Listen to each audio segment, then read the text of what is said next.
So we've made it to Lent 2021.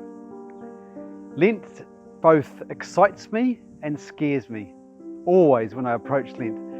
It excites me because of the good Lents that I've lived, the benefits that I've enjoyed, the Easter that I've arrived to, Jesus' resurrection that's given me real hope and I've prepared well for. It scares me because it reminds me of the many excesses that have crept back into my life. It challenges me. It calls me to let food and other areas that dominate my life, to let them go and to refocus myself. Because of course, the central purpose of Lent is to review what's the most important thing in my life. Who are the most important people in my life? And of course, for us as Catholics, as Christians, it's to review, where is Jesus in my life? How central is He? And how do we do that? We take 40 days. Of course, this is a scriptural number. It's a scriptural period. The 40 days that the Israelites spent in the desert preparing to enter into the promised land. The 40 days that Jesus spent preparing for His ministry. And how do we do this? Prayer, fasting, and almsgiving. Making time for our Lord.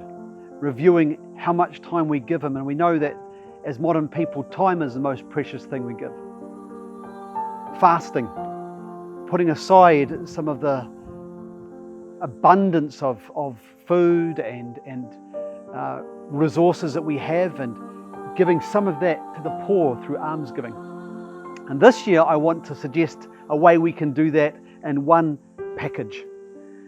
Yes, I want to suggest we put our devices aside. Here's my device that's always with me, that has become such a part of our lives. I want to suggest that all of us on Sundays put our devices down. Our iPhones, our Galaxies, our mobiles, our iPads, our computers, and our TVs, and that we have a device-free Sunday. I'm only talking 6 Sundays. Who's going to benefit from this? Just our Lord through more time in prayer, more time with Him, or more are we going to benefit through the time that we spend with our families, the more time that we're able to give to our neighbours and to our loved ones? I want to suggest that we make this a focused time where we can gather together and play together as families, or spend more time with our neighbours, especially for those we know who are lonely. And I know it's difficult, now we're in lockdown at the moment that we're recording this video, but maybe if we move out of lockdown, that we're able to give more time, be more generous to those we know who are lonely near us. So I want to suggest to all of us that we make Sundays a device-free day. For some of you, may even make the whole of Lent device-free. And I'm not saying that you can't do your work, essential requirements that the devices demand of you, but that we would do that for ourselves to make room for our Lord.